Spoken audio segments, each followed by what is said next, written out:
Every person in this video had one job: keep breathing, not defuse a bomb, not wrestle a shark, just exist without engineering their own death. They couldn't. These are 10 true stories where people took perfectly survivable days and turned them into personal final destinations. Every death here was handcrafted by its own victim. And for the record, do not replicate any of this. Though if you're even considering it, this video is probably too late for you. Or no? 1.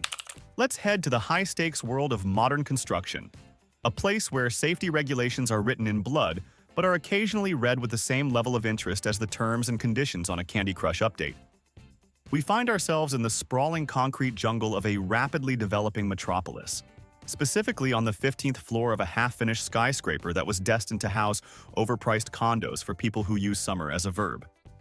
It was a scorching Tuesday, the kind of heat that melts asphalt and fries brain cells. And for our protagonist, a construction worker we'll call Rocket Man Rick, the lunch whistle couldn't come soon enough. Now, Rick was a man who viewed physical exertion not as a job requirement, but as a personal insult from the universe. His philosophy on life was simple: work smarter, not harder, even if smarter was actually code for incredibly dangerous and lazy. As the lunch break approached, Rick faced a daunting existential crisis. He was on the 15th floor, and his sandwich was on the ground floor. The elevators weren't installed yet, and the stairs looked like a cardiovascular nightmare designed by a sadist. But Rick spotted an opportunity. A crane was about to lower a portable toilet, a plastic blue sanctuary of relief, back down to the street level for servicing. To a rational mind, this is a sanitation box being moved by heavy machinery. To Rick, it looked like a private VIP express elevator. He signaled the crane operator, a guy who was too far away to see the frantic "I'm getting in" gestures, and probably assumed Rick was just shooing a fly or practicing interpretive dance. Rick hopped inside the plastic unit, grinning at his own ingenuity. He was about to save 10 minutes of walking, which he could then invest in eating a ham sandwich. However, in his rush to achieve maximum efficiency, Rick neglected a tiny, almost insignificant detail: physics. Portable toilets are designed to sit on the ground, and when they are lifted, they are supposed to be bolted securely to a lifting pallet or strapped down with industrial-grade webbing. Rick, in his brilliance, didn't bother with bolts or straps. He just stood inside the loose box, assuming his own body weight would anchor it like some kind of human ballast.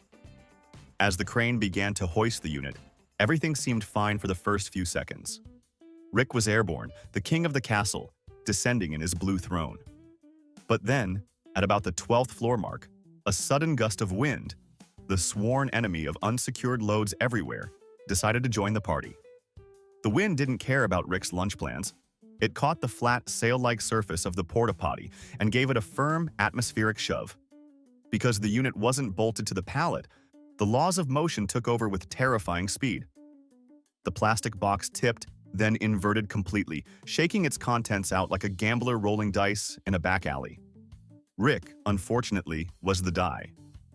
He tumbled out of the door, briefly suspended in the air like a cartoon character realizing he's walked off a cliff before gravity issued a mandatory recall order. The fall was long enough for him to regret every life choice leading up to that moment, specifically the one about skipping the stairs. He bypassed the safety nets, the scaffolding, and the shock of his coworkers, landing on the concrete below with a finality that requires a closed casket and a very creative explanation to the insurance company. In his quest to save a few calories, Rick ended up cashing in his chips in the most spectacular way possible, proving that while time is money, gravity is free and always collects its due. 2. Have you ever scrolled through social media and thought, "Wow, I would literally die for that photo"? Well, our next contender took that sentiment and turned it into a legally binding contract with the afterlife. We travel now to a vibrant, chaotic religious festival in India, a spectacle of color, music, and devotion that attracts millions of pilgrims and, unfortunately, a specific breed of narcissist who believes the entire world is just a backdrop for their digital avatar. Enter Selfie Sarah, a tourist whose spiritual journey was less about enlightenment and more about engagement rates. Sarah wasn't interested in the ancient traditions or the solemn prayers. She was interested in finding the perfect lighting to highlight her cheekbones. She moved through the crowd with the determination of a heat-seeking missile, her eyes glued to her screen, looking for that one shot that would make her ex-boyfriend jealous and her followers hit the like button. She spotted it, a towering, magnificent statue of a deity, surrounded by flowers and incense. It was beautiful, majestic, and crucially, surrounded by bright yellow barricades and signs that essentially said, "Do not climb, this is not a gym." But Sarah didn't see barriers. She saw suggestions for people who lacked ambition. She needed the high angle. She needed to be above the crowd to show her dominance over the festivities. She approached a temporary decorative structure adjacent to the statue. Now, it's important to understand the engineering here. This structure was built for aesthetics, not acrobatics. It was constructed from bamboo, papier-mâché, and faith, materials that are excellent for looking pretty but terrible, for supporting the weight of a grown woman doing a yoga pose. Sarah, oblivious to the structural integrity of what was essentially a giant art project, began her ascent. She treated the fragile bamboo lattice like a ladder, ignoring the ominous creaking sounds that were practically screaming, "Get down, you idiot!" She reached the top, perched precariously on a ledge made of dried paste and paper, and extended her arm for the money shot. She pouted, she tilted her head, she found the light. And then physics intervened. The structure, groaning under a load it was never designed to bear, decided it had had enough of her vanity. With a sound like a cracking whip, the main support beam snapped. It wasn't a slow tilt, it was an immediate, catastrophic failure. The entire edifice disintegrated, transforming from a religious monument into a pile of heavy, splintered debris in the blink of an eye. Sarah didn't even have time to press the shutter button. She rode the avalanche of bamboo and plaster straight down, but she didn't land on top of the rubble. The rubble landed on her. The massive weight of the collapsing false idols crushed her instantly, burying her under the very gods she was trying to use as props. Rescue crews eventually dug her out, but it was far too late. The irony, of course, was palpable. She wanted to be immortalized in a digital image, but instead, she was immortalized as a cautionary tale about gravity, structural engineering, and the ultimate price of vanity. Her phone was found intact nearby, the camera app still open, waiting for a selfie that would never be taken. 3. Let's retreat to the apparent safety of the living room, a place where the biggest danger is usually stepping on a Lego or burning the popcorn. But for our next subject, a woman we'll call Thrifty Tina, the living room became a torture chamber straight out of a horror movie franchise. Tina was the kind of person who refused to replace anything until it had literally disintegrated into dust. To her, expiration dates were a conspiracy, and wear and tear was just a challenge to her endurance. Her pride and joy was a vintage massage chair, and when I say vintage, I mean it looked like it belonged in a Soviet-era interrogation room. This beast of a machine had served her well for decades, but time had been cruel. The leather was cracked, the padding was gone, and most critically, the protective fabric covering the neck mechanism had completely torn away. This fabric isn't just for comfort. It is the only thing standing between the human body and a high-torque industrial motor designed to knead muscle like pizza dough. Without that fabric, you're essentially looking at a gaping maw of rotating steel gears and hard plastic rollers. A rational person would look at this exposed, grinding machinery and think, "That looks like a wood chipper. Maybe I shouldn't put my body parts in it." Tina, however, looked at it and thought, "My neck is stiff, and I'm not spending money on a chiropractor." So she sat down. But Tina made a second fatal error. She had long, flowing hair, beautiful hair, really, that she didn't bother to tie back. She leaned her head back into the exposed cavity of the chair, positioning her neck right between the rotating rollers, and hit the deep shiatsu button. The machine roared to life with the subtle grace of a cement mixer. For the first few seconds, it was bliss. Then, the inevitable happened. As the rollers rotated, one of the gears caught a few strands of her loose hair. In a fraction of a second, those few strands became a ponytail, and that ponytail became a rope. The motor, which was powerful enough to crush a walnut, didn't feel the resistance. It just kept spinning. It yanked her head backward with violent force, pulling her scalp directly into the grinding mechanism. Tina panicked, her hands flying up to free herself, but the torque was relentless. The chair was pulling her in, winding her hair around the axle like spaghetti on a fork. She couldn't reach the remote control she had dropped, and the plug was behind the chair, utterly inaccessible. The machine relentlessly continued its cycle, tightening the noose of her own hair until her airway was crushed and her neck snapped under the immense pressure. It was a slow, terrifying realization of a mistake that could have been avoided with a $10 repair or a hair tie. When they found her, the chair was still humming along, dutifully performing its cycle on a client who had permanently checked out, proving that sometimes being cheap is the most expensive decision you can ever make. 4. Biology has a few hard rules that have kept the human species alive for roughly 300,000 years. And right at the top of that list, in bold, underlined, red font, is the mandate. You must eat food to not die. It seems simple enough for a toddler to grasp, yet in the sun-drenched, crystal-obsessed hills of California, we find a woman who decided that basic metabolic science was just a suggestion she could opt out of. Our protagonist, who we shall call photosynthesis Penny, fell down the rabbit hole of a fringe internet cult known as breatharianism. This isn't a diet, it's a slow-motion suicide pact disguised as spiritual enlightenment.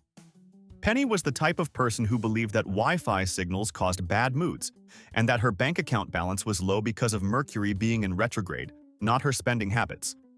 She stumbled upon a guru, a man who likely ate cheeseburgers in secret, who claimed that food was a toxic addiction created by society to lower our vibrations. He preached that humans could subsist entirely on pranic energy, which is a fancy word for sunlight and air.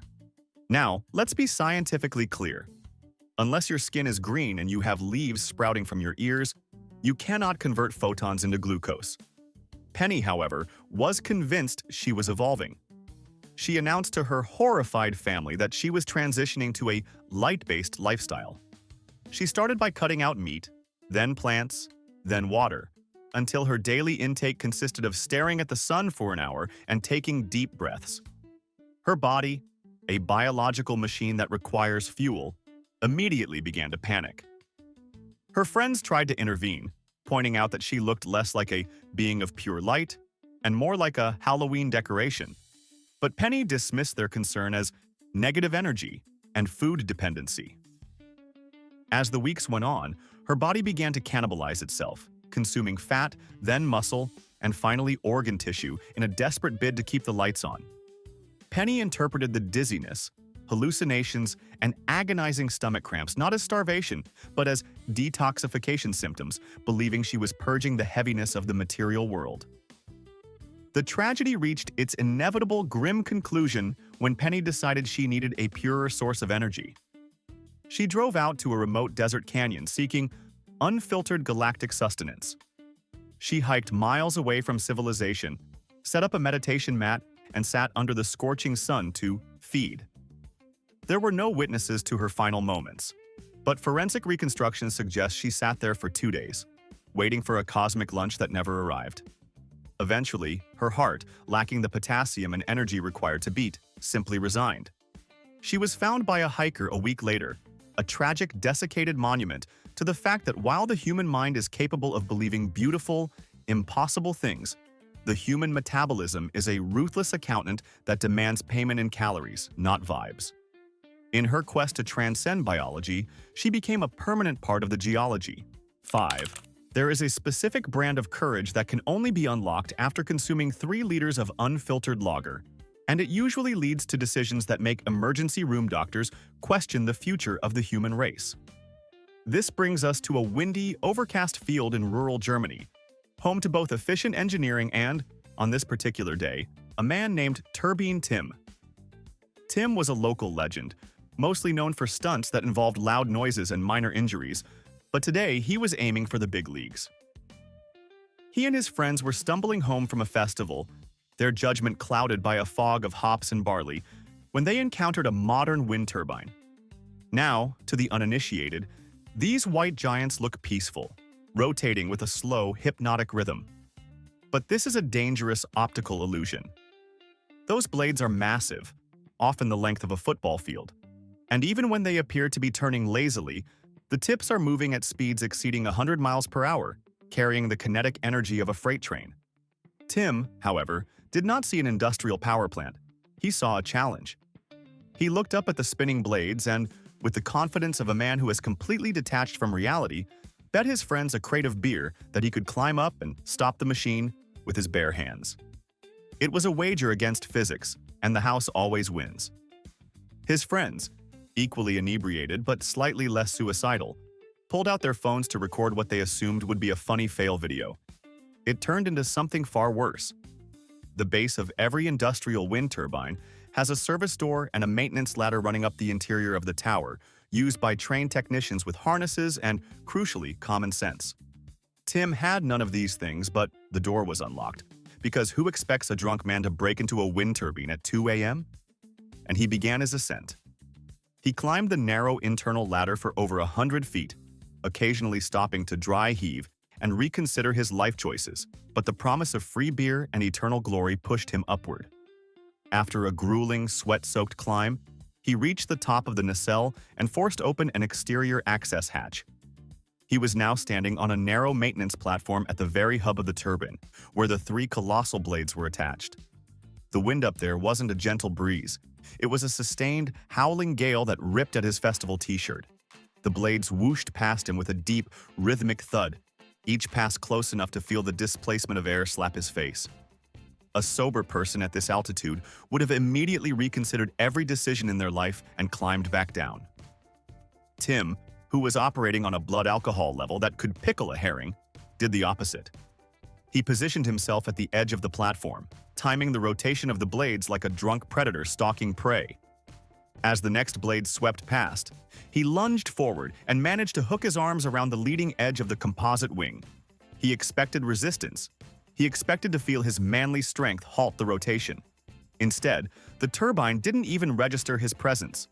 It scooped him off the platform with the indifference of a windshield wiper hitting a bug. In a split second, Tim went from standing on steel to riding a blade through the open sky, rising in a massive arc as the rotor continued its rotation. The phone footage from the ground, shaky and filled with screaming, captures the exact moment his battle cry shifted into a frequency only dogs should hear. He held on with everything he had, but centrifugal force is a cruel mistress. As the blade crested the top of its arc, the G-forces peeled his fingers open one by one. He was flung from the blade at its highest point, tracing a perfect tragic parabola across the German countryside. He didn't land in a haystack or a pool of water. He landed in a plowed field with the impact velocity of a meteorite. The medical report was brief, listing the cause of death as multiple traumatic injuries consistent with a fall from extreme height, but it should have simply read, "Fought a windmill and the windmill won." Tim entered the history books not as a hero, but as a physics lesson in human-powered flight and sudden deceleration. 6. The history of aviation is filled with pioneers like the Wright brothers and Amelia Earhart, brave souls who pushed the boundaries of what was possible.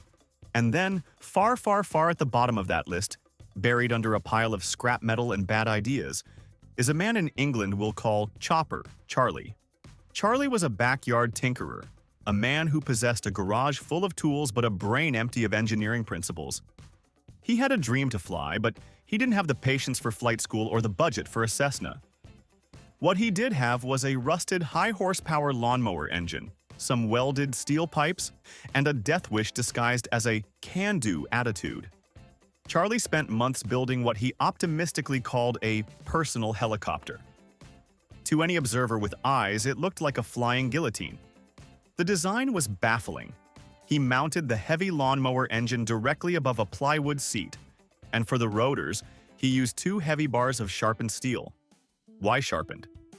Because Charlie believed they needed to cut the air, a misunderstanding of aerodynamics so profound it's almost poetic. The day of the maiden voyage arrived in his small, fenced-in backyard. Charlie, showing a flicker of safety consciousness that was immediately overshadowed by his incompetence, decided to perform a tethered test. He used cheap nylon rope, the kind you use to tie a mattress to a car roof, to anchor the legs of his machine to the ground, thinking this would prevent it from flying away. He strapped himself into the cockpit sitting directly beneath the exposed, razor-sharp blades, and yanked the starter cord. The engine roared to life, shaking the flimsy frame like a wet dog. The steel blades began to spin, but because Charlie hadn't balanced them, the vibration was catastrophic. The entire craft began to buck and spasm violently. A sane person would have hit the kill switch immediately. Charlie, however, shouted, "It's alive!" and revved the throttle to maximum.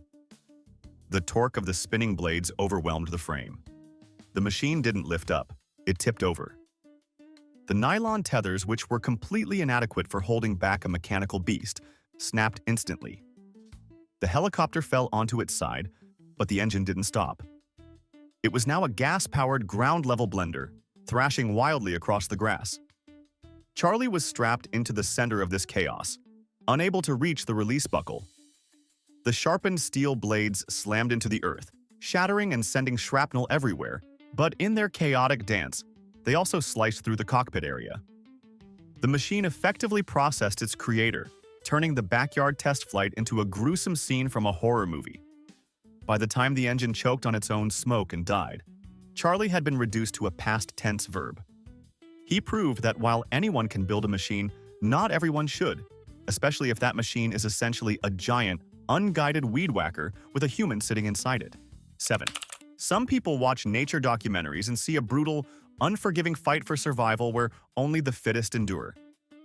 Others watch the same shows and think, "I bet that apex predator just needs a hug and a gluten-free treat." This brings us to the tragic but frankly inevitable saga of a man we'll call Vibe Check Victor. Victor was a self-proclaimed interspecies diplomat and an ardent believer in the power of positive energy projection.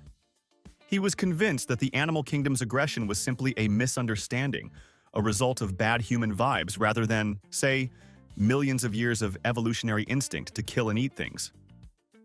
Victor's logic was simple. If he approached a wild beast with a heart full of love and a smile full of teeth, the animal would sense his aura and accept him as a brother. To prove this suicidal hypothesis, Victor didn't choose a rabbit or a deer. No, he chose the heavyweight champion of the North American wilderness, a 200-pound grizzly bear named Tank. Tank lived in a zoo, which Victor viewed as a prison for misunderstood souls. One afternoon, right at feeding time, a period known to experts as the worst possible time to annoy a hungry animal, Victor enacted his master plan. He didn't just hop the fence, he bypassed 3 layers of security, scaling a wall and navigating a moat with the determination of a man late for a date with destiny. He landed in the enclosure, dusted off his hemp trousers, and spotted Tank, who was currently destroying a bucket of raw salmon. Most people would freeze. Victor, however, began to strut. He walked toward the massive killing machine with his arms wide open, palms up, projecting what he assumed were waves of universal peace. The crowd of onlookers gasped, assuming he was a zookeeper with a death wish. Victor spoke softly, using a voice one might use to calm a toddler, saying things like, "I see you, brother," and "We are one consciousness." Tank, who did not speak English and was not interested in non-dualistic philosophy, looked up from his fish. In the wild, direct eye contact and a frontal approach are not signs of friendship. They are a challenge for dominance. Victor closed the distance, ignoring the low, guttural growl that was vibrating the very air around him. He reached out a hand to physically touch the bear's snout, aiming for a boop of friendship. That was the moment the diplomacy ended and biology took over. Tank didn't want a spiritual connection. Tank wanted to protect his lunch. With a speed that defies physics for an animal the size of a minivan, the bear swiped. It wasn't a playful tap. It was a kinetic discharge of 700 pounds of muscle behind 5 razor-sharp claws. The blow connected with Victor's torso, instantly resolving the debate between good vibes and blunt force trauma. Victor was launched across the enclosure like a rag doll, his energy permanently dispersed into the universe. By the time the emergency response team arrived, Victor had already been converted from a diplomat into a cautionary tale about anthropomorphism. He proved that while love might be a universal language, a grizzly bear's dialect is strictly physical. 8. Now, let's venture into the quiet, echoing halls of a science museum after dark, a place where knowledge is stored and, in this case, spectacularly ignored. Meet Dustbuster. Dave, a janitor who took an immense amount of pride in his work, but possessed a catastrophic lack of understanding when it came to the word voltage. Dave was a man who waged a personal war against grime. He hunted dust bunnies with the intensity of a sniper, and no corner was safe from his microfiber cloth. One fateful night, while cleaning the Hall of Energy, Dave spotted his white whale, a smudge. It was a greasy fingerprint on the inner glass of the museum's crown jewel, the giant Tesla coil. This wasn't just a static display model. It was a fully functional, high-voltage transformer capable of generating artificial lightning bolts carrying hundreds of thousands of volts. The exhibit was surrounded by a Faraday cage, multiple heavy-duty padlocks, and signs that read "Danger, High Voltage, Risk of Death," and, seriously, do not even look at this thing wrong. But Dave had a master key. He also had a schedule to keep, and he assumed, based on absolutely zero evidence and a complete lack of electrical engineering training, that the machine was off because it wasn't making noise. He was dead wrong. The exhibit ran on an automated timer for the next morning's demonstration, and the capacitor bank had already been precharged, holding a massive store of energy, humming at a frequency just on the edge of human hearing, waiting for a path to ground. Dave unlocked the maintenance gate, stepped inside the protective cage, and approached the copper giant. He pulled out his spray bottle. Now, here is a quick physics lesson for those who didn't sleep through high school. Tesla coils are always looking for the path of least resistance to discharge their energy. Usually that path is the air, creating those cool purple arcs. But if a bag of salty water, also known as a human being, steps close enough, the electricity screams, "Jackpot!" Dave didn't even have to touch the coil. As he raised his hand to wipe the glass, he broke the insulating air gap. The air around him ionized in a split second. A bolt of blue-white plasma, hotter than the surface of the sun, leaped from the primary coil. It connected with the spray bottle, traveled through Dave's arm, coursed through his heart, and exited through his steel-toed work boots into the metal grate floor. It wasn't a zap. It was a thunderclap that shook the building. Dave didn't suffer. His nervous system was overwhelmed faster than his brain could process the concept of pain. He was essentially flash-fried in a millisecond, becoming the centerpiece of a spectacular, unscheduled, and very final demonstration of alternating current. When the security guards arrived, triggered by the fire alarm, they found the coil still humming and Dave, unfortunately, smoking. He had successfully cleaned the glass, but in doing so, he had scrubbed himself from the census. 9. We live in an era of extreme fitness where running a simple 5K is considered cute, and people pay good money to crawl through mud under barbed wire while someone yells at them. But for some, even that isn't enough adrenaline. Enter Ninja Nancy, a fitness enthusiast who decided that standard jogging was too safe, too pedestrian, and frankly, too visible. Nancy wanted to train her survival reflexes. She had been binge-watching action movies and convinced herself that the ultimate test of human fitness was stealth running. This involves moving through a hostile environment without being seen or heard. It's a great skill if you are a special ops soldier behind enemy lines. It is a terrible, terrible idea if you are a civilian running on a public highway in the suburbs. Nancy decided to execute her training mission on a busy 4-lane interstate at 11 p.m. To ensure maximum stealth, she dressed in head-to-toe tactical black gear, a black hoodie, black leggings, black running shoes, and yes, she even applied black face paint. She removed all reflective strips from her clothing because, in her delusional mind, reflectors give away your position to the enemy. The enemy, in this case, was a Honda Civic. Nancy didn't run on the shoulder or the grass. She ran right down the dotted white line between lanes, dodging the headlights barreling up behind her like she was weaving through laser beams in a heist movie. For the first mile, her stupidity was actually rewarded. She successfully bobbed and weaved between a few confused sedans, feeling like a superhero. The drivers probably thought they were hallucinating a shadow. Nancy felt invincible. She was the night. She was the wind. But then she met the final boss of the highway, an 18-wheel semi-truck hauling 40 tons of frozen chicken. The physics of this encounter are simple and brutal. A truck driver at night has a limited field of vision. He is looking for taillights, reflectors, and road signs, things that bounce light back. He is not looking for a human-shaped void in the darkness. Nancy saw the truck coming. In her state of adrenaline-fueled arrogance, she calculated that she could juke the truck at the last second, using her superior agility to slide past it like she was in a video game. She planted her foot to pivot. The truck, traveling at 65 miles per hour, covered the distance faster than her ninja reflexes could fire. The driver didn't even hit the brakes because he never saw her. She was effectively invisible until the millisecond of impact. The collision was not a fight, it was an erasure. Nancy's career as a stealth operative ended instantly, along with her life. The police report was baffled, noting that she had gone to extraordinary lengths to ensure that no one could possibly save her from her own bad decision. She wanted to be unseen, and in the end, she got her wish, right up until the moment she became a statistic on the asphalt. 10. Finally, let's drop into the concrete jungle of New York City, a place where patience is a myth and the car horn is considered a second language.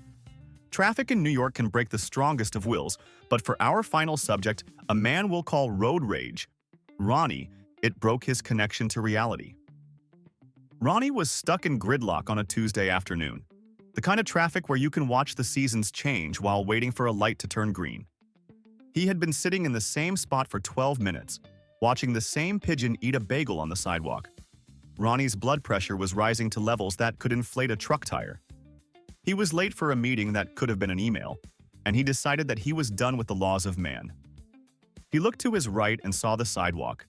It was wide, it was paved, and critically, it was empty of cars. To a sane driver, the sidewalk is a do-not-enter zone populated by pedestrians, strollers, and dogs.